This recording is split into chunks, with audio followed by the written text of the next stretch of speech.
అనంత కరుణామయుడు అపార కృపాశీలుడైన అల్లాహ్ పేరుతో ప్రారంభిస్తున్నాను. సూర్య అల్-హజ్ 81వ వివరణ 6వ రుకు. ఈ జనుల్ని ఎంతటి దౌర్జన్యంతో గెంటివేయడం జరిగిందో ఊహించడానికి క్రింది సంఘటనలు కొన్ని పరిశీలించండి. హజరత్ సుహైబ్ రూమీ హిజ్రత్ చేయాలని బయలుదేరినప్పుడు ఖురైష్ తిరస్కారులు ఆయన్ని నిలదీశారు. నీవు వచ్చేటప్పుడు ఒట్టి చేతులతో వచ్చావు, ఇప్పుడు బాగా ధనవంతుడివి అయ్యావు. నీవు వెళ్ళదలిస్తే ఒట్టి చేతులతోనే వెళ్ళగలవు, నీ ధనం నీవు తీసుకువెళ్ళలేవు అని. నిజానికి ఆయన సంపాదించినదంతా ఆయన కష్టార్జితమే. ఒకరు పెట్టింది తిన్నవారు కాదాయన. పాపం ఆయన ఏమీ మిగుల్చుకోకుండా చేతులు దులుపుకొని అంతా ఆ దుర్మార్గులకు వదిలేసి బయలుదేరారు. మదీనా చేరినప్పుడు ఒంటి మీద బట్టలు తప్ప ఆయన వద్ద ఏమీ లేదు. హజరత్ ఉమ్ము సల్మా, ఆమె భర్త అబూ సల్మా తమ పసిపాపను తీసుకుని హిజ్రత్కు బయలుదేరారు. బనీ ముగీరా ఉమ్ము సల్మా వంశం వారు దారికి అడ్డు వచ్చారు. అబూ సల్మాను ఉద్దేశించి, నీకు ఇష్టమైన చోట తిరుగుతూ ఉండవచ్చు, కానీ మా అమ్మాయిని తీసుకుని వెళ్ళలేవు అని పట్టుపట్టారు. పాపం చేసేది లేక ఆయన తన జీవన సహచరిణిని వదిలిపెట్టారు.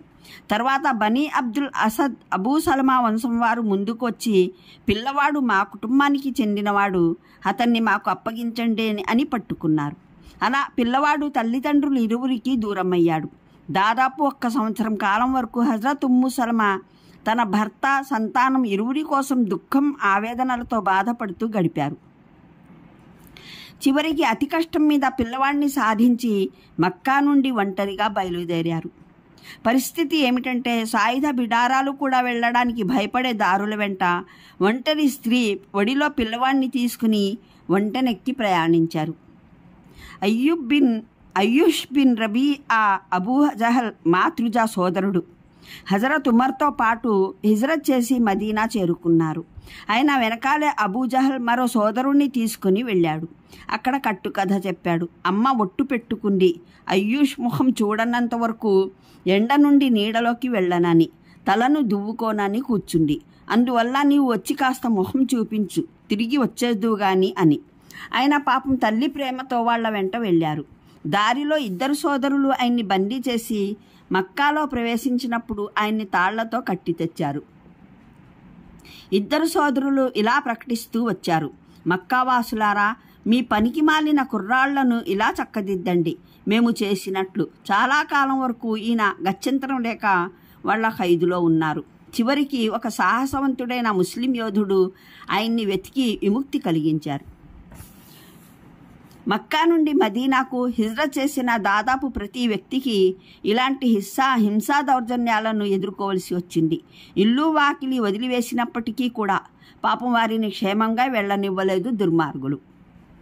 మూలంలో సవామివు బియన్ సలావాతున్ అనే పదాలు ప్రయోగించబడ్డాయి. సౌమా అనేది సన్యాసులు, భైరాగులు, త్యాగులు, భిక్షువులు ఉండే చోటు, ఆశ్రమం, మఠం లాంటిదిను అంటారు. బియా అనేది అరబీలో క్రైస్తవుల ఆరాధనాలయానికి పేరు. సల్వాత్ అంటే యూదులు నమాజ్ చేసే స్థలం. యూదులు దాన్ని సలూతా అనే అవారు. అది అరామియా భాషా పదం. ఇంగ్లీష్లోని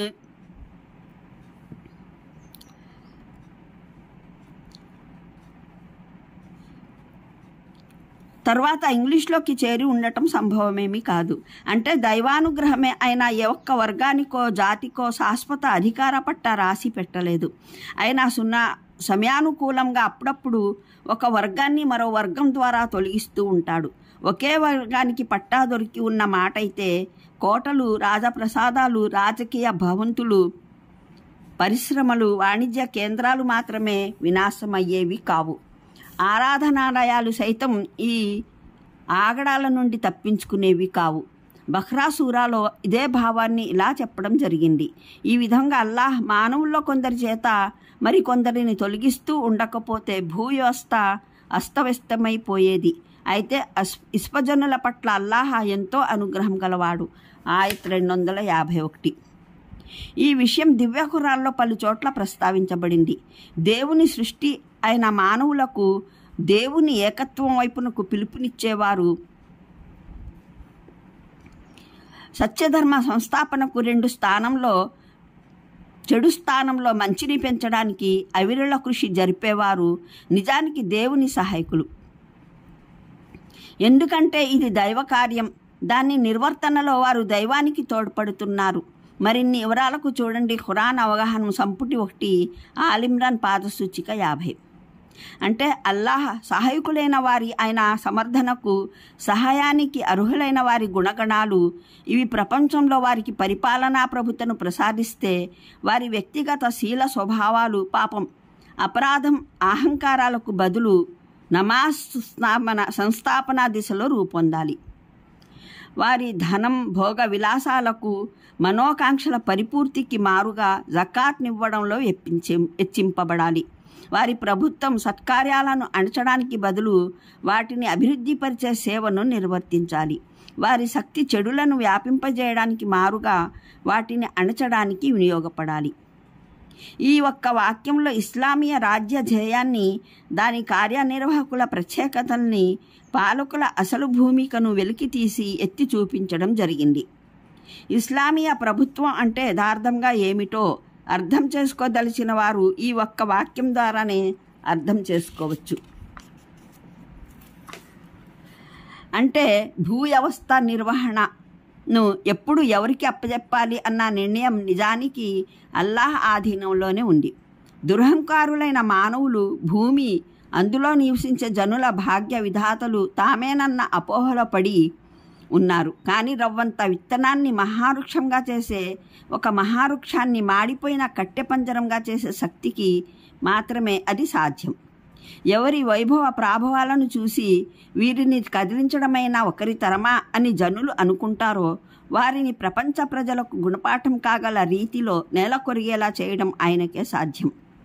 ఒకరిని చూసి వీరు మరెప్పుడైనా లేవగలుగుతారా అని ఊహించడం కూడా వీలుపడని వారిని ప్రపంచంలో వారి ఔన్నత్యం, గొప్పతనాల నగారా నలుమూలలా మ్రోగేలా అభ్యున్నతి శిఖరాలకు చేర్చడం కూడా ఆసక్తికే సాధ్యం. అంటే మక్కా తిరస్కారులు అంటే వారిలో ఏ జాతిని కూడా ప్రవక్తను తిరస్కరించగానే వెంటనే పట్టుకోవడం జరగలేదు. ప్రతి దానికి ఆలోచించేందుకు, అర్థం చేసుకునేందుకు చాలా సమయం వ్యవధినివ్వడం జరిగింది. న్యాయంగా అవసరమైన సకల ఆవశ్యకతలు నెరవేరిన తర్వాతనే పట్టు బిగించడం జరిగింది.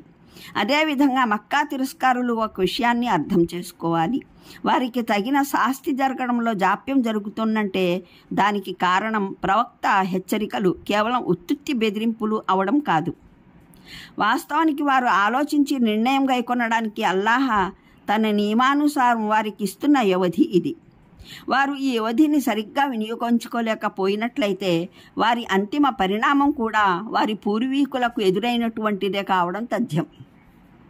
మూలంలో నకీర్ అనే పదప్రయోగం జరిగింది. దాని పూర్తి భావం కేవలం శాస్తి లేదా మరే ఇతర పదం ద్వారానైనా వ్యక్తం చేయగలగటం సాధ్యం కాదు. ఈ పదం 2 అర్థాలను ఇస్తుంది. ఒకటి, ఒక వ్యక్తి అవలంబించిన దుష్టవైఖరి పట్ల అసంతుష్టిని వ్యక్తం చేయడం. 2, అతని వాలకం మారిపోయేలా శిక్షించడం, అతని రూపం చెరిపివేసి వదలడం, అతన్ని గుర్తుపట్టనంతగా వికృతం చేసివేయడం. ఈ 2 భావాల రీక్షాయు మొత్తం వాక్యానికి భావం.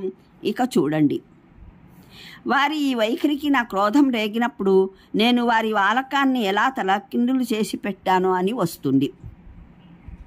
అరేబియాలో భావి జనావాసం 2 దాదాపుగా ఒకదానికొకటి సమానార్థకాలు.